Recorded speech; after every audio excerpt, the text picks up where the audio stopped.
가만입니다. 더 시저입니다. 어제의 장은 3대 지수 모두 상당히 괜찮은 상승으로 마무리를 해줬습니다. 나스닥 종합이 다른 지수에 비해서 괜찮은 상승으로 마무리. S&P는 신고가를 쓰는 상당히 지금 며칠 만에 갑자기 개미들이 타지도 못하게 월가의 세력은 정신없이 이렇게 올려버리네요. 역시 월가의 세력은 개미들을 다 데려가 주진 않는다. 공포지수는 43. 어제 장중에 공포지수가 뉴트럴을 찍었었거든요. 순간적으로 몇 시간 동안 뉴트럴을 찍고 장 막판에 약간의 어떤 조금 좋지 않은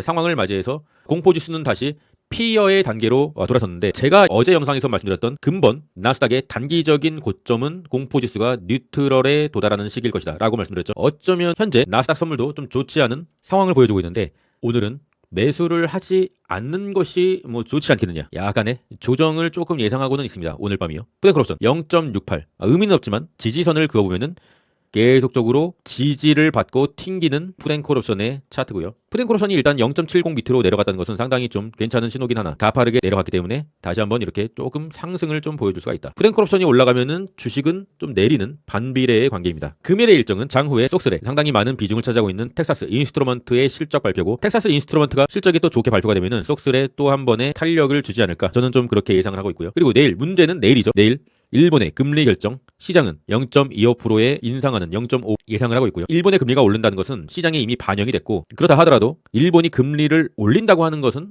시장의 호재는 아니니까 약간의 좀 하락은 예상할 수 있지만, 작년 8월 같은 엔캐리 청산과 같은 그런 장대 음봉이 쏟아지진 않을 거라고 생각하고 있어요. 시장이 이미 알고 있는 악재는 더 이상 악재가 아니니까요. 그리고 미국의 S&P 글로벌 제조업 서비스 PMI 인플레이션 기대치 발표가 있습니다. 개인적인 생각엔 일본의 금리가 인상을 하게 된다고 하면 증시에는 주간장에 약간의 조정이 좀 예상되고요. 다시 한번 S&P 글로벌 제조업 서비스 PMI 인플레이션 기대치가 발표가 됨과 동시에 약간의 그 하락분을 회복하지 않을까, 그렇게 저는 생각하고 있습니다. US100 나스닥 지수, 현재 제가 보라색 음영으로 표시를 해드린 이 라인이 나스닥의 천장 라인이다. 작년 연말에 나스닥의 천장 라인, 이 보라색 음영을 돌파를 하고 엄청난 피날레를 한번 보여주고 상당한 조정이 시작되었죠. 그리고 다시 이제 보라색 음영으로 나스닥 천장 구간으로 나스닥 지수가 진입을 한 것이죠. 그렇다고 하면 이제 요것을 뚫어주냐, 이게 좀 쉽지가 않을 것 같은데, 뚫어줄 수 있느냐, 그것을 우리가 체크를 해봐야 되는데, 만약에 뚫어준다 라고 한다면 이와 같은 피날레를 보여주고 조정이 세게 올 거라고 생각하고 있습니다. 그렇다고 하면 세별 레버리지를 갖고 있는 분들은 이 구간에 뚫어주는 이 채널, 완전 천장을 뚫어주는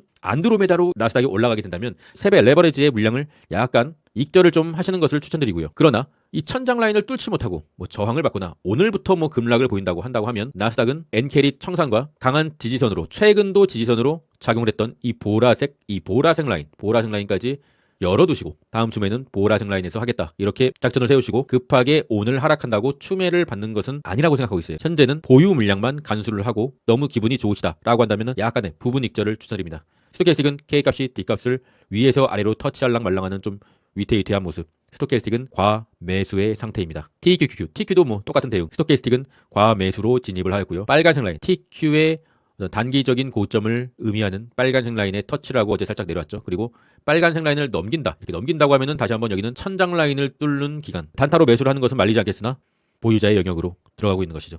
속스X 반도체 볼린저 밴드 상단 위에 캔들이 이렇게 떠 있어요. 굉장히 좀 둥둥이라고 하는 거죠. 볼린저 밴드는 캔들이 지나다니는 길입니다. 이 길 안에서, 상단 하단 길 안에서 이렇게 볼린저 밴드를 이탈하지 않고 이렇게 움직이는 것이죠. 반대로 생각해 보면은 볼린저 밴드 하단을 강하게 이탈하는 하단 둥둥이다. 하단 둥둥. 그러면은 다시 볼린저 밴드 안으로 들어와야 하기 때문에 매수의 찬스라고 볼 수가 있고요. 볼린저 밴드 상단의 둥둥이다, 이런 상단의 둥둥이다. 그렇다고 하면 다시 볼린저 밴드 안으로 들어와야 되니까 약간의 부분 매도의 찬스이죠. 하지만 중요한 것은 이 원웨이로 흐르는 장에서는 어설프게 올 익절을 때렸다가는 다시는 진입을 하지 못하는 그런 좋지 않은 상황을 맞이할 수가 있어요. 그래서 볼린저 밴드 둥둥이라고 하더라도 일부 물량만 조만간 조정이 올 수도 있겠다라는 생각으로 일부 물량만 수익 처리를 하시고 올 매도는 조금 신중하게 결정을 하셔야 됩니다. 최근 들어서 저희 멤버십인 UDT 멤버십에서 속스를 상당히 좀 많이들 사시더라고요. 매도는 제가 하지 말라고 계속적으로 말씀을 드렸는데, 어젯밤에 볼린저 밴드 둥둥이면서 분봉상의 고점에서 그래도 당일 고점은 여기인 것 같다 라고 생각하고 UDT 멤버십 분들께 부분 익절을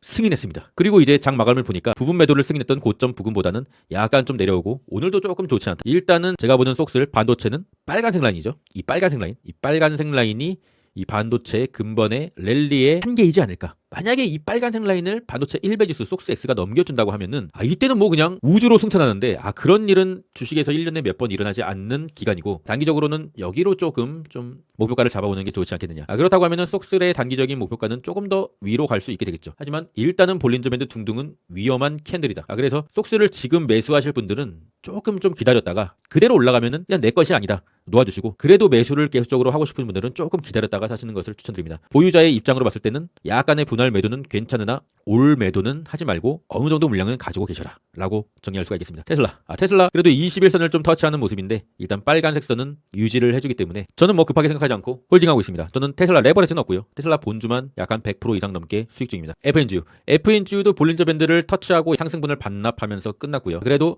지난 고점 대비 이 볼린저 밴드 위로 나가버린 고점 대비해서 거의 다 올라온 상황이다. 멤버십 회원님들 뭐 오늘이나 내일 매도를 할 수도 있으니까 FNG를 매수하신 분들은 잘 체크하시고요. 쇼세 보조지표 속스S가 볼린저 밴드 밖으로 완전히 나갔잖아요. 이건 완전 볼린저 밴드 하단 둥둥에서 약간 말아 올리는 모습. 스토캐스틱은 과매도의 자리에 진입을 할 수 있는 가능성. SQQ도 마찬가지고요. 현재 나스닥이 오를 만큼 상당히 좀 올랐다. 그러나 일본이 금리를 갑자기 동결을 한다든가, 오늘 밤에 텍사스 인스트루먼트가 실적이 좋게 나온다든가, 아니면 트럼프의 또 다른 정책적인 호재가 나온다든가, 일론 머스크 행보가 좀 더 좋은 방향으로 흘러간다든가, 또 다른 한 개의 호재가 필요합니다. 호재 한 개만 터지면은 나스닥은 어쩌면은 신고점을 갱신하러 갈 수도 있겠다. 그런 생각을 갖고 있는데 기본적으로 그것을 바라고 급하게 매수를 들어가야 될 상황은 조금 아니고요. 일단 보유자의 영역권으로 들어서고 있다고 보는 것이 맞겠죠. 키움증세 순매수는 속스S와 SQQ가 어제 1, 2위에 나란히 올라와주면서 월가의 세력은 개미가 몰린 곳에 돈을 퍼다주지 않는다. 애플은 계속적으로 개미들이 매수를 하고 있는데 애플이 요즘 좀 위태위태한 것 같다. 그래도 분할 매수의 시기로는 괜찮은 차트의 위치는 맞습니다.